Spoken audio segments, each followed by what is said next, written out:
Great, excellent.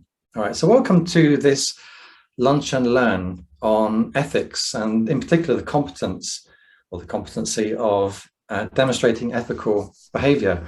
And this is a lunch and learn, so don't be shy to eat a sandwich or have some peanuts or some fruit or whatever it is. And you don't even need to turn off your picture. The joy of lunch and learn is it's literally lunch and learn. So do feel free just to relax and eat as much as you need to keep yourselves going. Because it's a funny time, isn't it, 1 o'clock? It's just a time when you start to get hungry. But hopefully 90 minutes of ideas and thinking and reflecting together will satisfy your appetite. I'm Nick Bolton. I'm the founder of Animas Center for Coaching and the International Center for Coaching Supervision. And my role here today is really to facilitate a discussion around ethics and the ethical competency. And in a sense, those are two different things. And as I was kind of planning for this, I was thinking, it's kind of strange if you think about it. You have an ethical framework and then you have a competency about being ethical against that ethical framework. It's like, wonder why we need to be told to be ethical. It's one thing to know what the ethics are, but another to then be competent at doing those ethics. And I was kind of curious about that divide. And as I go through with you, I hope we can start to unpick why is there even a competency called being ethical. The reason why I stepped forward to do this, and it's the first one, of course, is because I would say that the ethical part of being a coach was my blind spot, my professional blind spot for many years. Not that I was unethical, but I would say I had a very loose attachment to the notion of ethics. I studied philosophy, and I particularly, like a lot of young people do, got entranced by the existentialists, and in particular Nietzsche, as many teenagers do. And the sad thing is, once you get entranced with Nietzsche, you tend to always like Nietzsche. And one of his kind of big things was moral relativism. And so when I became a coach many years later, this moral relativism was still very much part of my DNA. And to some extent, I would say that I was very hubristic in my coaching, particularly the more experience I got, the more I was I can coach anyone on anything, just put them in front of me and I'll coach them. And I think there's a sort of a journey as a coach when you do feel that, like, if I'm not giving advice, well, why shouldn't I coach this person? Because I'm not giving advice, therefore anything's possible. And of course, you realize there are boundaries and competencies that exist in our profession, which exist for a reason. And I'd love to explore these with you today and find out, what it means to you to be a competent coach from the ethical perspective. Now, before I do that, though, I want to ask you two questions just to get the chat going. My first question is, when I say the word ethics to you, what does that mean to you? And I don't mean what is ethics? Like, don't give me a definition of ethics, but what does it mean to you in terms of what does it make you feel? What does it make you think? What's the first thing that comes to mind? Let's play a little bit of word association. I say ethics and you say go.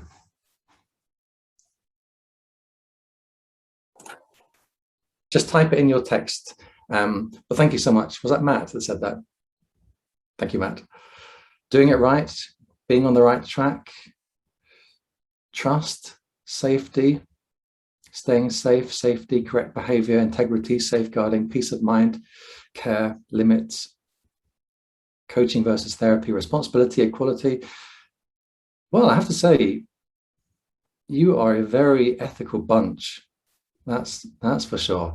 Because an awful lot of people, in my experience, when we talk about ethics, think irrelevant, abstract, not to do with me, boring, codified, cold, all these things that somehow, this is my experience of talking to coaches as a supervisor over the years. So whether you guys are just being super ethical in your answers, I don't know. But my experience when I supervise people, ethics is often something that feels very distant from people. Like, what's ethics got to do with me? Like, I know how to behave, but I don't think of that as being an ethical framework. So my next question for you related to this is, when I say the word competency, what comes up for you? I say competency and you say, and be honest, what comes to your mind when I say the word competency, particularly coaching competency or ICF competencies? Qualified, skills, ability, level of ability, standards, knowledge, training, ability, capable, ability, keeping up to date, skilled, understanding, experience, understanding, mastery, skills, hoop to jump through, standards, experience, standards, knowledge, benchmark. Well, excellent. Thank you so much for that. Honestly, I think either this is a self-filtering audience because you're here at the ethical competence and therefore you sort of come with a very positive frame of mind around competence and ethics, or you're being a little bit diplomatic in your words because only one person said something that's very slightly negative, and even that wasn't negative per se, more of a thing which is like hoop to jump through. But again, my experience is when we think about competence, it often feels like something that's being done to us or put around us to constrain us, or something we've got to measure up to. And this comes from both my own personal experience and also my years of supervising, where the feeling of this idea of competence can feel somewhat constraining. And what I'd hope to do through the course of this session is really think about, well, how does it not have to be that? Now, it seems like you're coming to this with a super positive, open mind. But let me just assume there's going to be a few of you here going, yeah, go on, Bolton, convince me that ethics and competency matters. So let's give it a go. I've got a presentation, but I'm not going to be obsessive about the presentation. Let's get into some dialogue as we go. So I'm just going to present my screen. Oops, I need to share it first. That would help. Wow, loads of people coming in, aren't there? I've already got 73 people. Amazing. Okay, everyone seeing my screen here? Give me a little thumbs up if you can. Yeah, excellent. Thank you. So here we go. So we're going to talk about an exploration of ICF Competence 1.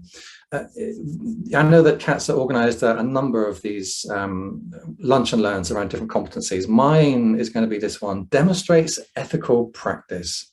And the way I want to look at this is, number one, to look at what are ethics, or what is ethics as a concept, and then whose ethics, and then why care? Because I would say that the fundamental question that I have around this is, how do we make this something you care about? Or at least, how do we make the ICF competence and the ICF ethics something you care about? Or indeed, should you? I think that's a question we can all be answering for ourselves, but I think it's one we need to be answering. The next thing I want to look at is, why is there a competency for ethics? Again, I come back to this question I raised at the start. It seems slightly strange to me that there's these ethical frameworks, and then we have to be competent at meeting the ethical framework. Well, maybe it's not strange, but it struck me as a little bit strange when I first really thought about it. Like I took it for granted in a way. And then I thought, well, is it right to take it for granted? And then I think, let's go into an overview of the competency and an overview of the Code of Ethics. However, just to be super clear, this is not going to be some very dry, dull exposition of every single bullet point that makes up the competency and the Code of Ethics. That would take way too long. And I trust you enough that you can download it from the ICF site and just read it. You know, it's not difficult to get hold of it. So I'm not going to be going through these one by one, but I will kind of just broadly describe the competency and the Code of Ethics. Where I think this gets really juicy and where I'm going to be getting you guys involved is around ethical dilemmas. And what does this actually mean when it's applied to real issues? And you can see these issues coming up left, right, and center. For any of you who are studying or have studied with Animas, you may or may not be part of the Lounge, which is our big Facebook group. You only have to spend a few hours looking through the Lounge to see non-stop ethical dilemmas popping up, of people asking, how do I do this, and should I do this, and I've got this client with this, and I'm wondering about this, and this is ethical dilemmas. And the real nub of all this for me is, well, okay, you've got this framework, this Code of Ethics, and you've got this requirement to meet it, this competency. But what really matters is when that gets applied to real life situations, and especially when those situations are gray. Like there are certain things which are categorically right or wrong based on the competency and the ethics. But in reality, there's not much that's absolutely black and white. It's much more gray, and that's where it gets interesting. And so I want to take a look at some ethics in practice and give you some case studies to think through. And it doesn't matter if you don't have the ICF competencies to hand, because as I say, there's just going to be too many of them to kind of go through in detail in terms of the specific Code of Ethics, but you'll be able to get a gist of what feels important. And then I want to take a look at your personal experiences, and when have you been confronted and challenged by ideas around ethics and right behavior and what's appropriate. And I mentioned at the start, I think, that I studied philosophy. And one of the very first works I studied were the Nicomachean Ethics by Aristotle. And one of Aristotle's concepts was the idea of the golden rule, which is that any given idea can have extremes. In the center of, say, so the kind of spectrum of bravery, you have something called courage. And on the far side of that, you have foolhardiness. And on the other far side, you have cowardice. And somewhere in the middle is what Aristotle would call the golden mean. And I feel like when it comes to ethical dilemmas, there's something about how do we apply this competency, this code of ethics, that is really about finding that golden mean that somehow treads the line. And we'll explore this as we go deeper into the applied ethics. Now, let me dive in. Oh yes, I want to go into suggested next steps as well. So let's go into it. What is ethics? I'm going to collapse down the screen for a second. What is ethics? I'd love to know what you think ethics is. How would you define ethics? Just go ahead and type something in the box there. What does ethics mean to you as a concept? Or if you want to follow Matt's lead and jump in with a voice, that's also good. Matt, did you want to, shall I give you a little bit of space to describe what you think ethics is for you since you jumped in earlier? Great. So right or wrong feels pretty important, and making decisions. Great, thank you. Similar to values, but someone else's that you agree to follow. Interesting. Living according to basic human values, rules and principles of behavior, code of behavior, set of moral principles to follow, doing the right thing. Great. Okay. So let's go back to my presentation and we can dive into what you might call the technical definition. Actually, I'm going to leave it like this if you guys can read that, because I can see more of you on the screen. So the dictionary definition is moral principles that govern a person's behavior or the conducting of an activity. Well, clearly, when we talk about the ICF principles, we're really looking at the conducting of an activity, and in particular, the activity of coaching. And this is where it gets really interesting, because then it's like, well, what kind of coaching? Are we talking about ICF specific coaching? And if it's ICF specific coaching, what if you don't belong to the ICF as a body? Does that matter? Does the relationship the ICF has with the Association for Coaching or the EMCC mean that you need to be mindful of all of them, both of them, none of them? If you're not attached to any body, of any professional body, do you need to be thinking about a code of ethics? You know, the word coach is still an incredibly ambiguous word. It's not as if somehow it's been wholly owned by the ICF or indeed any other professional body. There are many, many ways to think about coaching, which would make you go, well, okay, so I can give advice because I'm this kind of coach. And yet the ICF would say, well, you can't give advice because you're our kind of coach. So the first question is, I think we need to be establishing is, well, whose ethics? Whose ethics are we talking about here? And one of the things I've noticed through my years of supervision is that we have something in supervision called the normative function. And if you have studied supervision will know the normative, the formative, and the restorative. And the normative is, actually, I will share it because I think it's easier for you to read. The normative is often one of the most challenging areas for a supervisor to work within, because it has a certain assumption of right and wrong, of what's agreed, what's not agreed, what do we abide by, what don't we abide by. But often coaches are in supervision from a different framework. So the question is, whose ethics, whose norms, whose rules are we following? And the big question I always have when it comes to this kind of thing is, are we broadly on the same page? There's no point in me imposing my normative structure on you as a supervisor if you come from a completely different world. You know, if you have a different idea of who you are as a coach and that's accepted by the client and the organization you're part of, who am I to say you're doing it wrong? So we need to figure out, are we on the same page when we talk about ethics? And do we share the same assumptions? And that might be philosophical assumptions, psychological assumptions. You know, different psychological schools will have a different approach to ethics. And I think we need to be really clear on these things. And do we fundamentally agree? So once we start to think about that in terms of this conversation, we can say, well, yeah, today we're looking at the ICF. That's what we're looking at today. And Kat has brilliantly put together a number of talks that look at the ICF, but you might also be part of the EMCC or the Association for Coaching, and they have a shared global code of ethics. Is it much different? Well, not significantly, but there are differences. There are differences in definition. There are differences in behavioral expectations. There's an underlying philosophical difference. Otherwise, if they're all the same, they might as well just merge the whole kit and caboodle, and they haven't. In fact, the ICF were deliberate, very deliberate in not being part of the MCC AC Global Code of Ethics. There was something about that emerging global code of ethics that didn't quite fit with the ICF. And so therefore, if you're going to be talking about ethics, you have to be saying, well, whose and why this one rather than that one? And by the way, you might have your own personal ethics if you're not part of a professional body, or indeed if you are, but you don't care. And I want to be really explicit about that, because that's just a truth. You can easily be part of a professional body because it's the right thing to do from a branding perspective or a strategic perspective, but you choose to ignore the things you don't like about it. Now, is it ethical? I suspect it isn't, but it's happening. Unquestionably, that's happening. That people will be ACC, PCC, MCC, and pursuing their practice however they want to. How do I know? Because I was doing it. I said earlier that as a coach for many years, this was my blind spot. Ethics and this particular whole area of code of ethics was my blind spot. I was hubristic in assuming that as a great coach, which I believe I was and hopefully still am, I believed I could coach most people on most things. But it didn't occur to me I was trampling over professional norms and boundaries, hither and thither, trampling over boundaries. And I think that was really important that I came to realize that at some point in my journey. So, by the way, I'm going to get you guys involved soon. Don't worry, I'm just going to give you this is my precursor, if you like, to the involvement. So then the question I start to ask myself is, so why care?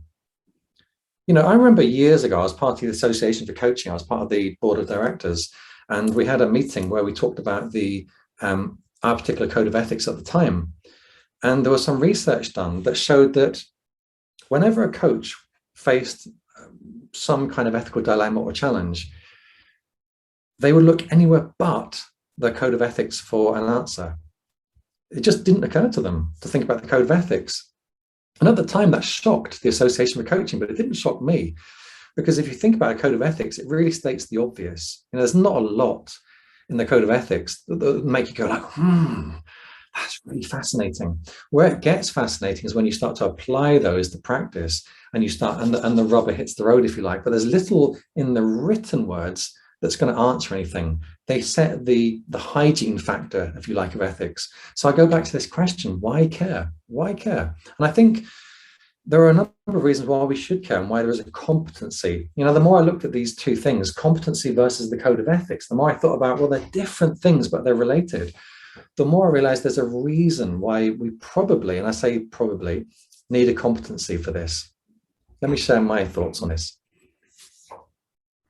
Number one, believe it or not, coaching is still an emerging profession. I've been a coach for about 20 years now, since the very, very early 2000s. But even I felt like I was late to the game. But I wasn't. When I joined, there had been coaches who've been coaching since the 80s. But in reality, coaching is still finding its feet, I think. You can see this in terms of the constant movement around, what kind of coach are you and how do you behave as that kind of coach, and where does life coaching fit versus executive coaching or health coaching or some other kind of coaching. It's still an emerging coaching profession, it's still an emerging profession with many great areas. And even today, I had a very short exchange on LinkedIn with somebody around the notion of diagnosis, and somebody said, well, I diagnose happily. I'm confident to diagnose. It's part of my armory, if you like. Well, the question is that person still coaching, or are they combining coaching with something else? Well, in her mind, she's coaching, but is she? At what point does coaching become a thing versus just a broad term? And I have no answer for this, but I think it's something that we as practitioners, we need to get to grips with. And I think it's what the ICF is trying to get to grips with. So I think what they're trying to do is create professional norms and consistency, so that when you go to a coach who identifies as a coach, particularly an ICF coach, you'll have some notion of what they can do, what they can't do, and what you can expect from them given a particular contract. And that is really important. That given a particular contract is really important, because as we'll see later in one of the case studies, there is scope for changing a contract, but it has to be explicit. Next up is it enables sponsors and clients some level of clarity over what to expect. So there's one thing about how do we know what to expect of ourselves and what does the profession give, but also what the sponsors and clients expect from us. It also shapes the training process and the developmental process. In other words, when we bring somebody into the profession, what should we be making sure they become competent at?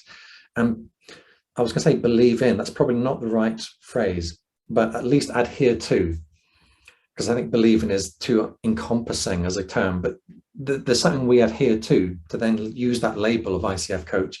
And then you have an ongoing journey over years and years, and that's the developmental process. And here's the one I think is probably most important, which is that it addresses the human tendency to do as we wish. And I'm guilty as that. I mean, I can literally put my hand up and say guilty as charged on that one. I studied coaching. I knew what coaching was, but I chose to do it my way.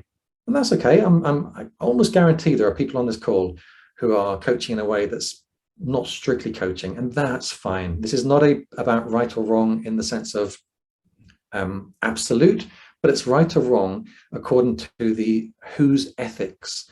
What code are you following? What professional body do you choose to label yourself as or be part of and commit to?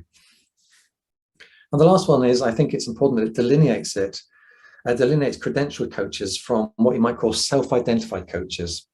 In other words, I know a lot of coaches who just say, I'm a coach. They've had no training.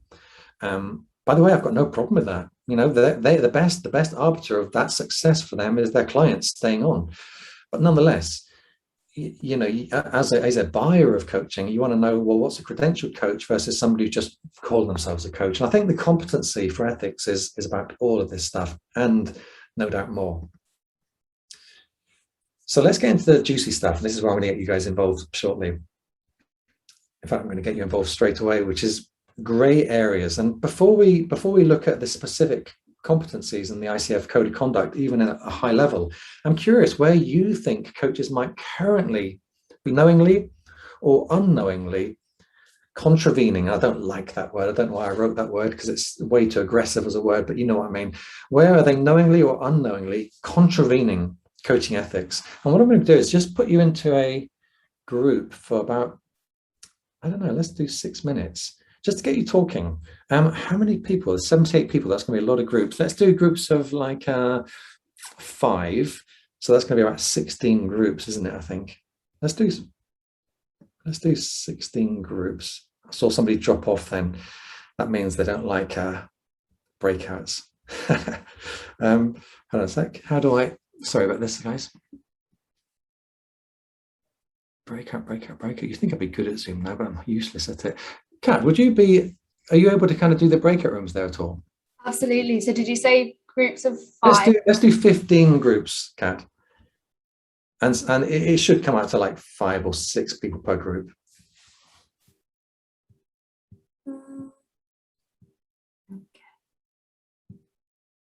Okay. Would you like everyone to go? I'm just going to do, say, 5-minute timer, Kat. And the question is, for all of you, just to remind you, is where do you think coaches are knowingly or unknowingly currently behaving in a way that could be described as unethical according to the ICF or the generally known ideas of what coaching is? And I'm opening the rooms now. Please do, thank you.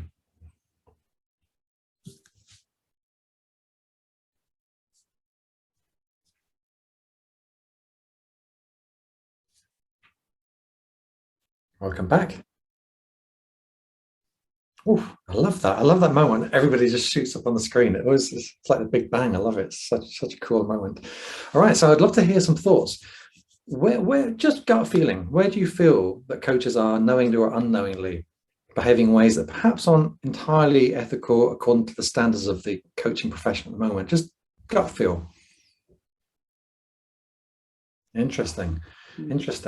And yet you'd have to sort of say, well, whose ethics are they breaking in that case? If they're not part of a professional body or they haven't been trained, you'd have to wonder, like, well, that's interesting. Whose ethics are they not following? And that's an interesting question. Like, comes back to this question of whose ethics when we talk about this kind of stuff. Liz, go for it. Interesting enough on that one, Marie. It is Marie, isn't it? Yeah. the ICF are actually beginning to become a little bit more mature in how they think about the role of a coach being more than just a questioning machine. Because in the past, in a way, the ICF was a little bit guilty, I would say, of thinking of the coach as having no real inner world and being the facilitator of the client's inner world. And to a large extent, that's true. But they're beginning to realize in a very important way that coaches have value that comes from within them, but it's how that value comes out as a collaborative conversation rather than a expertise or piece of knowledge or advice. And I think the ethical kind of framework is going to allow for more of you into it, but in a way that's very collaborative. Thanks, Marie. Anyone else want to put their virtual hand up? Excellent. Yeah, the big word nowadays in the ICF is the idea of partnership. That's like the word of the year for ICF, and I think it's a great word, and it's the one that Claire Pedrick talks a lot about as well, is how do you coach in partnership? Okay, great, thank you. And no doubt there are many, many more. So I'm just going to dive into the next stage of the presentation, which is going to be a little bit dry, but I'll do it quickly, which is just covering the kind of the headlines of the competency and also the code of ethics. So let me just quickly share my screen. But I won't spend long on this because, oh yes, the question that came up that Kat's mentioned is, are we going to share the slides? And the answer is yes, more than happy to. And we'll also share the code of conduct and the competencies as well on that site, so you can just access the whole lot in one place. All right, so let's talk about the competency, which demonstrates ethical practice. And it really breaks into 7 major areas. The first one is demonstrate personal integrity and honesty in interactions with clients, sponsors, and relevant stakeholders. Now, you might think, well, honestly, I don't need to be told that. Why on earth would I not have integrity and honesty with interactions with clients? But in the last year in supervision, I came across coaches who were knowingly working in ways that were not to the best interest of the sponsor and fundamentally colluding with their client, unquestionably, and they even admitted it. So I wouldn't say they were proud of it, but it was like they completely knew they were doing it, and for them, it was like a choice they were making. So when we think about these ideas of ethical practice, they can often be much trickier than they first look, because anyone looking at that would go, well, of course. But then you realize, actually, am I really being honest with all 3 of those kinds of individuals or parties? The next is sensitive to the client's identity, environment, experiences, values, and beliefs. And again, the question is, to what extent? What does it mean to be sensitive? I was at a supervision conference recently, and somebody said they had a Muslim client, and they said, so I've decided to go back and read the Quran so I can better understand her. And I just thought, what a strange thing to say in some ways, like as though somehow you could wrap somebody up and understand them by reading the Quran or whatever other religious book that applied to them. So what does it mean to be sensitive? And is it possible to be too sensitive, or to simplify that sensitivity into some kind of idea of what it means to be sensitive? I think that's a really important question. And I'm sure you've noticed that a greater awareness of notions of identity in recent times. And so therefore, this idea of being sensitive to clients identity becomes pretty important. The next one is to use language appropriate and respectful to clients, sponsors, and relevant stakeholders, to abide by the ICF's Code of Ethics and uphold the core values, and to maintain confidentiality with client information per stakeholder agreements and pertinent laws. And that's an interesting one. There was a fantastic case study once in Coaching at Work, written by Eve Turner, and it was really, really interesting. I wonder if I can actually get hold of that and put it on the group for you. But what it was about was there was a police investigation into one of the clients of a coach, and they wanted to get the notes of the coaching, and they weren't sure whether they were protected by confidentiality. And in the end, it turned out nobody really knew were they protected by confidentiality. Like even the police weren't entirely sure what was correct and what wasn't correct. It was a really interesting case study. It went on over two kind of episodes of the magazine, and the fundamental conclusion they came to was, don't take notes. I mean, it's kind of staggering in its simplicity, and kind of slightly shocking that that's what we have to get to decide how to deal with this. But it was a fascinating case study, and I will try to get it for you. I can't promise I can, because, you know, for its own confidentiality reasons, I might not be able to download it. But those are the 7 areas. So let me go through them again. Demonstrates personal integrity and honesty, sensitive to client's identity, environment, experiences, values, and beliefs, uses language appropriate and respectful to clients, sponsors, and stakeholders, abides by the ICF Code of Ethics and core values, and maintains confidentiality in relation to law and stakeholder agreements. Oh, hold on a second. Did I not? I thought I'd finished, but I hadn't, sorry.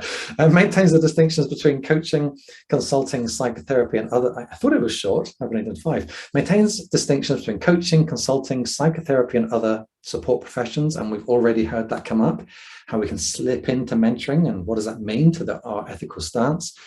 I've also had many supervision sessions with coaches who have knowingly or unknowingly fallen into what you might think of as a psychotherapeutic approach, or a deliberately therapeutic approach, even though they're not qualified to do so. And the last one, refers clients to other support professionals as appropriate. So those are the 7 ethical practices. Now, if we look briefly at the overview of the Code of Ethics, we can say it comes into 4 major areas: our responsibility to clients, our responsibility to practice and performance, our responsibility to the profession and professionalism, and responsibility to society. And each of those has a lot of sub-bullets, which I absolutely won't go into today because it will just take too long. But it's definitely worth reading them and digging into what they mean to you and how you feel about them, and can you connect to them, and are you following them? And if you're not, what needs to change, and does something need to change? It's really worth spending some time, and I'll go through that in the next steps area.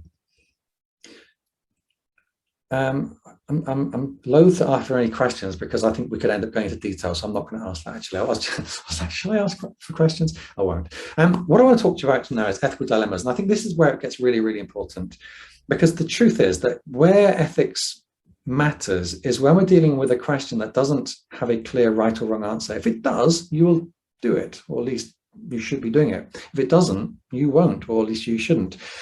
But the question is when we're not sure what's the right approach. There's a beautiful model called the ethical maturity model by Michael O'Carroll. And I really like the ethical maturity model. And one of the things it talks about is the idea that because there's no right or wrong answer to some ethical dilemmas, one part of that process is becoming at peace with yourself for what you end up doing. And I think that's a really important process. It's how do I not only make the choice, decide how to deal with this, but then be at peace with myself for that. So let's dig into ethical dilemmas. And I've got some case studies for you. And this is where we're going to get into real nitty gritty. How do those ethics apply to real life? And by the way, each of these is something I've experienced for myself as a supervisor. And so these are very real issues. These aren't sort of made up kind of things. So I've changed some details, of course, but this is basically accurate. A coach is asked by a manager to coach someone who is struggling in their job. The manager at this point doesn't know why they're struggling. They just know that they're struggling. In the process of doing your work as a coach, or you're beginning your work, you find out that there's issues of substance misuse, stress, and anxiety. The coach used to work for a drug treatment service as part of the NHS, and they're also a practitioner of acceptance and commitment therapy. So, what are some of the ethical questions and dilemmas that come from this, and what might the coach do? So look, take a bit of time to read that, because I'm going to put you into groups. So get the gist of it. Don't worry if you miss, super detail, like you think they're a practitioner of person-centered therapy, it's fine. A coach is asked by a manager to coach someone who's struggling in their job. They're underperforming in their role, and the coach discovers there is an issue of substance misuse, stress, and anxiety. The coach used to work for a drug treatment service and is a practitioner of ACT. What are some of the ethical questions and dilemmas, and what might the coach do? Are you ready to go and discuss this as groups? Show me a little bunch of thumbs. Excellent, thank you very much indeed. So let me collapse my screen down. I've got 3 of these, so I'm not sure how the time's going to go. Oh yeah, we're good, that's great. So I'm going to give you just 5 minutes to rattle around some thoughts. Kat, what's the maximum number of groups we can do? Is it 100 or something like that? No, 100. That'd be way. Oh, Maybe like one person how per many group. people would you like in a group? I think 3 per group would be great. Okay, I can work to that. That would be like, what's that? 23 groups. 100 groups. Okay, that's really great. And 5 minutes. 5 minutes. Everybody got the basic storyline? Great, excellent. Okay, I'll hear 5 minutes. The rooms. Excellent. Welcome back. I hope whenever I'm in a breakout room and we get pulled out of conversations, it always feels very jolting. I don't know if you feel the same, where you're just saying something really interesting or hearing something interesting and then woof, out you go. But I hope it's not too traumatic for you. But anyway, let me hear your thoughts. First of all, when you speak, tell me which case study you're talking about, and then what your thoughts are about it. Who would like to offer something? But I think it's a really telling instance of the kind of stuff we all deal with in coaching, and that's the critical thing. When we talk about ethics, it can sound so dry and it can sound so, formulaic, but in truth, it's anything but. It's all the stuff that challenges us, because there's a thing for Liz there around, well, even if the profession says I can deal with it in this way, how do I feel able to deal with it emotionally? And that's an ethical dilemma, because you might say, well, my emotional capacity for this is such that my behaviors have to be this. And so that's handling it in an ethical manner. So thanks for sharing, Liz. I think it really brings out the importance of this kind of work. I'm going to finish off, because we've only got 10 minutes left. I want to finish off with a final slide on what I think could be some interesting next steps for you. And having heard some of your thoughts there, this slide was rather dull, but hopefully it'll be slightly interesting. Let's go to it. So I just thought about, like, what would I be doing if I were you? And this was interesting to me. And I think the first thing I'll do is familiarize yourself with the ICF competencies and the Code of Ethics. And we will definitely put, well, I say definitely, we'll try to put the PDF of both upon the group that Kat is running. So hopefully you'll be able to download it easily. And then next thing I'll do is audit yourself. And what I mean by that is look through the competencies and the Code of Ethics and really be truthful to yourself. Nobody's going to be watching you. Nobody's going to listen to you, just your own conscience. So try to audit yourself really honestly and ask yourself, to what extent do I feel I meet that ethical requirement, or to what extent do I meet that competency requirement? And be really truthful with yourself. It's the best place to start, is with the truth. And then from there, ask yourself whether you agree and or whether you commit to what that answer means. In other words, if you say, like, I don't do this, like I'm auditing myself and I don't do this, and I'm okay that I don't do this, like I don't want to be that kind of coach that the ICF wants, well, then you need to ask yourself, what does that mean? Can you still be part of the ICF? Or is it something that can rub along okay with being a member of the ICF? But to what extent are you congruent to being part of the ICF if something doesn't fit? And if it does fit, but you're not doing it, what needs to shift in your behaviors or your knowledge or your attitude that would make you more congruent with those set of ethics? Because I think it's important that we're at least having an honest conversation with ourselves. And the next thing would be to say, am I facing any ethical dilemmas right now that I'm not admitting to myself? Are there any elephants in the room that if I were just to look at them, I go, wow, that's an elephant. And if so, what is the elephant? And how might you deal with it? And the final step I would say would be to then seek supervision, or even if you don't seek supervision, work through you options. That's not an identity word, that's meant to be your options, a possessive. Work through your options clearly. Just think it through. Okay, so this is my dilemma. Right, what are my options here? I could do this, I could do this, I could do this. And by the way, recognize all the different levels that ethical dilemmas are existing. For instance, if I go back to that case study of the person that was colluding against the organization, at one level you might say, hey, that's clear cut, stop colluding. But the problem is they've now formed their relationship with another human being that's predicated on certain terms, and to suddenly stop and to do a complete U-turn is in itself an ethical question. You've got to go like, hold on, what does this mean for the client who I've spent the last 6 months colluding with? So it's not as clear cut as we think. So I would say, for me, if I were in your shoes and this is kind of new area for you, then that's my approach. First of all, know what it is that it's meant to be governing me to some extent. Know what am I measuring myself against? Then measure myself against it. How realistically am I meeting these competencies and these ethics, and then figure out, do I commit to these? Do I believe in them? Or are they going to cause me a problem? Like, if deep down you don't want to be a coach, you want to be a mentor, that's fine. Go be a mentor. If you want to be a psychotherapist, go be a psychotherapist. I never forget a coach who I know years ago really wanted to be a Jungian psychotherapist, or Jungian analyst, I should say, but she quite freely admitted she didn't want to put the 6 years of study in to be one. So she thought, I'll do a coaching master's instead. That's a little bit unethical if you think about it. So ask yourself, what do you really, really want to be, and how do you want to act? And then what's going to make that ethical? And then finally, just look at your current work, see if there's anything that's coming up for you, and then seek the solution. Any final thoughts, questions, reflections before we close off this session? Anything you'd like to add, or anything you'd like to ask, or anything you'd like to take away that you'd like to share with the group? Just go ahead and put your hand up.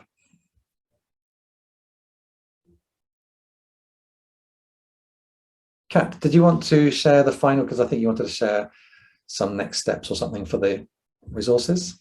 Yes, absolutely. So the guest board platform that you've all registered through, that is where everything will be shared. So you can see on that platform, there's a section called the board, and I'm really sorry, there's some work going on if you can hear it. In the board, that's where all of our ICF mentors have shared their offers with you. So if you want to go and do some mentoring to get your accreditation, you can have a look there. The schedule will show you where all the upcoming events are. But a cheat for that is it's going to be pretty much every Wednesday and Friday this month at the same time. Hopefully we'll see you at those.